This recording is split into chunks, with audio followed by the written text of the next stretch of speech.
Hi hello అందరికీ నమస్కారం అండి. ఈరోజైతే నేను శనగపప్పు బూరెలు అయితే చూపిస్తున్నాను.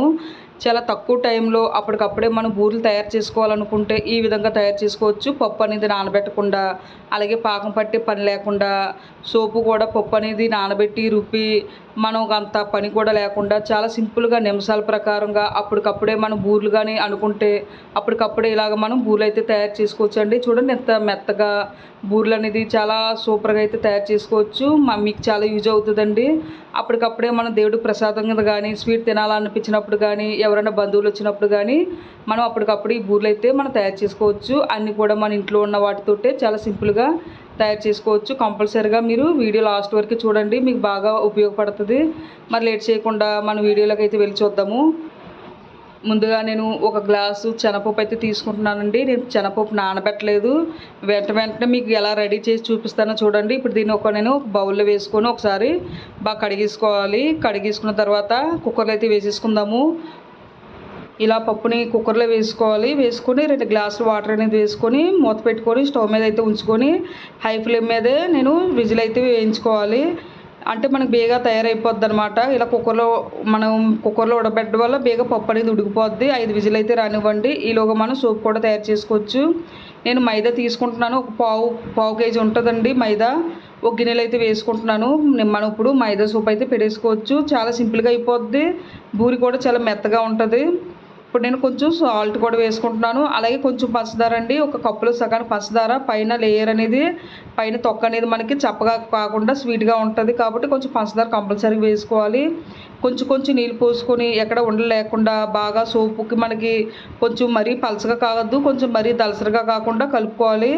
ఇది మైదా సోపు కాబట్టి కొంచెం దలసరిగానే ఉండాలి. మీరు చూసుకొని కొంచెం నీళ్ళు పోసుకొని మీకు చూపిస్తున్నాను కదా, ఈ విధంగా బాగా కలుపుకొని ఈ చిక్కదనంగా ఉండాలన్నమాట. అంతేనండి, మనకి సోప్ అయితే రెడీ అయిపోయింది. సోప్ కూడా నానవలసిన పని అయితే ఏమి ఉండదండి. అప్పటికప్పుడు ఇలా పిండి కలుపుకొని మన సోప్ అయితే పెట్టేసుకోవచ్చు. సోప్ మాత్రం మరీ పలచగా ఉండకుండా మన ఈ మాత్రం చక్కగా ఉండేలాగా కలుపుకోండి. చూడండి, ఇలా ఉంటే మనకి సరిపోద్ది అనమాట. మనకి సోప్ అయితే తయారైపోయింది. ఇప్పుడు దీన్ని మనం పక్కన పెట్టేసుకుందాము. ఇప్పుడు మనకి పప్పు అనేది 5 విజిల్ అయితే అయిపోయిందండి. మీకు లేదు ఇంకా పప్పు ఉడకలేదు అనుకుంటే మరో 2 విజిల్ అయితే ఉంచుకోవచ్చు. నాకైతే 5 విజిల్ అయితే అయింది.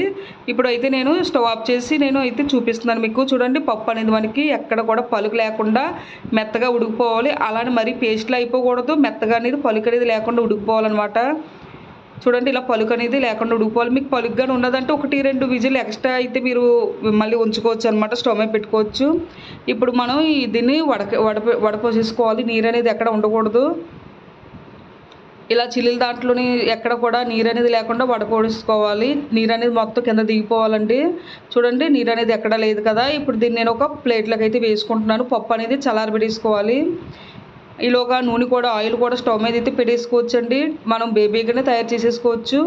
ఇప్పుడు ఇది ఒక ప్లేట్లో అయితే వేసుకుంటున్నాను. మనకి పప్పు అనేది కొంచెం చల్లారిపోవాలి. చల్లారిపోయిన తర్వాత పంచదార అనేది యాడ్ చేయాలి. లేదు మనకి పప్పు వేడిగా ఉన్నప్పుడే పంచదార కానీ వేసామంటే మనకి పప్పు చారు అయితే అయిపోద్ది, అంటే లూజ్ అయిపోద్ది అనమాట. అలా కాకుండా పప్పు ఎప్పుడు కూడా చల్లారిపోవాలండి. బాగా చల్లారిపోయిన తర్వాత పంచదార అనేది మనం యాడ్ చేయాలి. నేను సగం పంచదార సగం బెల్లం అయితే తీసుకుంటున్నాను. మీరు పూర్తిగా బెల్లం తీసుకోవచ్చు, లేదా పంచదార తీసుకోవచ్చు. పప్పు ఏ గ్లాస్తో తీసుకున్నారో ఆ గ్లాస్తో పూర్తిగా మనకు స్వీట్ అయితే పడుతుంది కాబట్టి గ్లాస్ పూర్తిగా పంచదార అయినా, గ్లాస్ పూర్తిగా బెల్లం అయినా, లేదంటే సగం బెల్లం సగం పంచదార కూడా వేసుకోవచ్చు. ముందు పప్పుని ఇలా చేతితో బాగా కలుపుకోండి. ఎక్కడ కూడా మనకి గింజలు అనేది లేకుండా చేతి ఇలా మీరు బాగా కలిపేసుకోవాలి. గింజలన్నిటిని కూడా ఇలా బాగా పిసికిపోవాలన్నమాట. బాగా మెత్తగా చేసుకోవాలి. ఇలాగా మరి మీకు అక్కడక్కడ పలుగ్గానే ఉన్నదంటే పప్పు గుత్తో కూడా మీరు ఇలాగ బాగా మెతిపేసుకోవచ్చు. అక్కడక్కడ మీకు పప్పు గుత్తో కూడా ఇలా చేసుకుంటే బాగా మెత్తగా అయిపోద్ది. ఇలాగ గింజలుగానే ఉన్నాయంటే ఇలాగా న్యాష్ చేసుకోవచ్చు అనమాట. పప్పు గుత్తోటి కానీ ఇలా బంగాళదుంప దాంతో కానీ ఇలాగా బాగా మెత్తగా చేసుకోవచ్చు అనమాట. అక్కడక్కడ చిన్న గింజలుగానే ఉంటే నలిగిపోతాయి.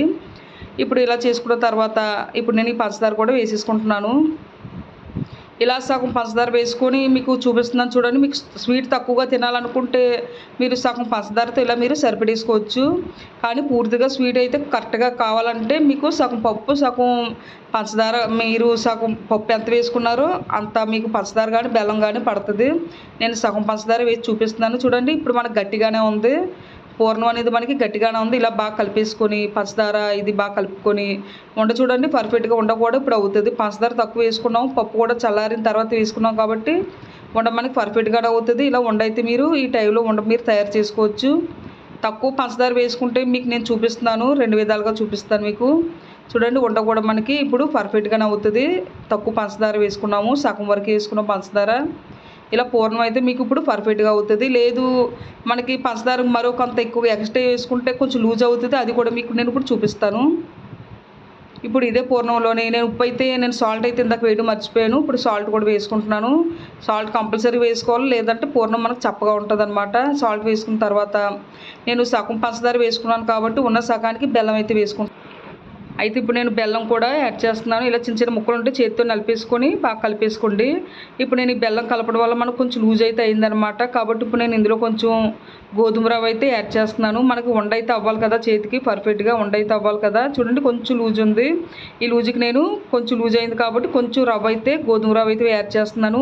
లేదు మీకు లూజ్ అవ్వలేదు, పర్ఫెక్ట్గా లేదు, బాగానే ఉందంటే మీరు నూకైతే యాడ్ చేయాల్సిన పని అయితే లేదు. కొంచెం లూజ్ అయితేనే మీరు రవ్వ అనేది యాడ్ చేయండి. చూడండి మనకి ఇలాగ ఇప్పుడు వండ అనేది పర్ఫెక్ట్గా అవుతుంది కదా. ఇలా మీరు బాల్స్లా తయారు చేసుకోండి. మళ్ళీ చెప్తున్నాను, మీరు లూజ్ అవుతేనే నూకైతే యాడ్ చేయండి, లేదంటే మామూలుగా బాల్స్ అయితే ఇలాగా తయారు చేసుకోవచ్చు అనమాట. పప్పు మాత్రం బాగా చల్లారనివ్వండి. చల్లారిన తర్వాతే పంచదార బెల్లం కూడా మీరు యాడ్ చేయాలన్నమాట. మీకు లూజ్ అయితేనే కొంచెం నూక అనేది యాడ్ చేసుకోండి. ఇలాగ మీరు ఇలా పూర్ణాలు ఇలా ఉండలాగా అయితే తయారు చేసేసుకోండి. నేను ఆయిల్ కూడా స్టవ్ మీద అయితే పెట్టుకొని ఆయిల్ కూడా ఈలోగా మనకి మరుగుతుంది. ఆయిల్ అనేది మీడియంలో ఉండేలా చూసుకోండి, మరి వీటి ఎక్కువగా కాదు, ఎందుకంటే మనం మైదా సూప్ పెడుతున్నాం కాబట్టి చాలా త్వరగా వేగిపోతాయి. ఇలా మీరు కావాల్సిన పూర్ణాలు ఇలా చేసి పక్కన పెట్టేసుకోండి. ఇప్పుడు మనకి పూర్ణాలు అయితే ఇలా తయారు చేసుకున్నాం కదా, అప్పటికప్పుడే తయారు చేసి మనం ఆయిల్ అయితే వేసుకోవచ్చు. చూడండి మీకు మళ్ళీ కూడా మీకు సోప్ అయితే చూపిస్తున్నాను. మనకి ఈ విధంగా మనకి చిక్కగా అయితే ఉండాలండి. చూడండి మరి పలచగా ఉండకూడదు, అలానే మరీ చిక్కగా కాదు, ఈ మాదిరిగా ఉండాలన్నమాట. మనకి మైదాపిండి సోప్ అనేది ఈ లెవెల్లో ఉండాలన్నమాట. ఇలా ఉంటే సోప్ అనేది మనకి ఎక్కడ చేదకుండా, బూర్లు అనేది ఎక్కడ చేదకుండా కూడా వస్తాయి. చూడండి బూర అనేది ఇలా సోప్లో పూర్తిగా ములగాలి, ఎక్కడ కూడా పూర్ణం బయటికి కనబడకూడదు. పూర్తిగా మీరు సోపులు అనేది బాగా ముంచాలన్నమాట. పూర్తిగా మునగాలి. మునిగిన తర్వాత మీరు ఆ బూరి బాగా మునిగిన బూరిని తీసి మీరు ఆయిల్లోనే ఇలా వేసేసుకోవడమే. చాలా సింపుల్గా తయారు చేసుకోవచ్చు. ఆయిల్ అనేది మీడియంగా వీటుండిలా చూసుకోండి. మరి హెవీ వీటిగా ఉంటే బూరెలు అనేది బాగా వెంటనే మాడిపోతాయి అన్నమాట. కాబట్టి మీడియంలోనే ఉండేలాగా ఆయిల్ చూసుకోండి. కళాయి కూడా ఇలాగా వెడల్పుగా ఉంటేనే బూరెలు అనేది ఒకదానికొకటి అంటుకోకుండా ఉంటాయి. కాబట్టి ఇలా దూరం దూరంగా వేసుకోండి. కళాయి కూడా బూరెలు ఎప్పుడు కూడా ఇలా దూరంగా మనకు వెడల్పుగా ఉన్న కళాయిలోనే ఇలా వేసుకోవాలి. బూరెలు కొంచెం వేగిన తర్వాత మళ్ళీగా ఇలా గరిటెతోటి ఇలా కలుపుకోండి. వెంటనే వేగిపోతాయి, మైదాపిండి సోప్ కాబట్టి మనకు చాలా త్వరగా ఉడికిపోద్ది అనమాట. పైన లేయర్ కూడా లైట్గా కలర్ అనేది వచ్చిన తర్వాత మీరు ఇలా తీసుకోవచ్చు. ఎక్కడ ఆయిల్ కూడా ఎక్కడ లాగదండి మనకి. బూరెలు కూడా మనకి ఎక్కడ చేదవన్నమాట. చూడండి ఎంత పర్ఫెక్ట్గా కలర్ కూడా మంచి కలర్తోని వచ్చాయన్నమాట. చాలా పర్ఫెక్ట్గా అయితే వచ్చాయి. చాలా సింపుల్ అండి. నిమిషాల ప్రకారం ఇలా బూరెలు అయితే తయారు చేసుకోవచ్చు. ఇలాగే అన్నీ కూడా ఇలాగే తయారు చేసుకుంటే చూడండి మనకు అప్పుడే బూరెలు అయితే రెడీ అయిపోయి చాలా సింపుల్గా మంచి కలర్గా మంచి టేస్ట్తో బూరెలు అయితే రెడీ అయిపోయి శనగపప్పు బూరెలు అప్పటికప్పుడే మనం దేవుడి ప్రసాదానికి కానీ ఎవరైనా చుట్టాలు వచ్చినప్పుడు కానీ ఇలాగ మనకి ఇలా నిమిషాల ప్రకారంగా పప్పు అనేది నానబెట్టి పని లేకుండా మనం అలాగే రుబ్బి పని లేకుండా అప్పటికప్పుడే మనం ఇలా తయారు చేసుకోవచ్చు. చాలా సింపుల్గా తయారు చేసుకోవచ్చు. టేస్ట్ కూడా చాలా బాగుంటాయి. బూరెలు కూడా చాలా మెత్తగా ఉంటాయి. మనం మైదా సూప్ పెట్టాం కాబట్టి మనకి వేడిగా ఉన్నప్పుడైనా చల్లారిపోయినప్పుడైనా మనకి చాలా మెత్తగా అయితే బూరెలు అయితే ఉంటాయి. మనం లోపల రవ్వది కూడా వేసాం కాబట్టి చాలా బాగుంటాయండి. కంపల్సరీగా మీరు ట్రై చేయండి, మీకు యూజ్ అవుతుంది. ఓకే ఫ్రెండ్స్, మీకు ఈ రెసిపీగా నచ్చితే లైక్ చేయండి, షేర్ చేయండి, సబ్స్క్రైబ్ చేసుకోండి నా ఛానల్ని. కంపల్సరీగా మీరు ట్రై చేయండి, మీకు చాలా యూజ్ అవుతుంది ఈ వీడియో అయితే. Okay friends, bye.